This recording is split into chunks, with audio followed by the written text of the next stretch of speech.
Benvenuti al Meteo. Tempo stabile e soleggiato per la domenica del 25 aprile, festa della Liberazione, dunque con clima via via più caldo, ma lunedì peggiora con qualche pioggia. Vediamo insieme la situazione nel dettaglio.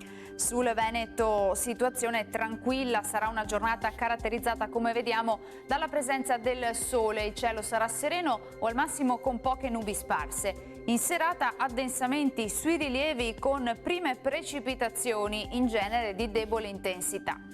Temperature piacevoli, minime tra 6 e 11 gradi, valori massimi con picchi intorno ai 23 gradi all'incirca. Ci spostiamo ora sul Friuli, Venezia e Giulia, anche qui bel tempo con ampio soleggiamento dappertutto, qualche nube in più in montagna, anche con occasionali acquazzoni. Temperature minime tra 7 e 11 gradi, massime sui 17 e 22 gradi. Infine ci spostiamo sul Trentino Alto Adige, dove la situazione risulterà invariata, con sole dappertutto e cielo al massimo poco nuvoloso. Temperature minime intorno ai 7 gradi, massime sui 23 all'incirca.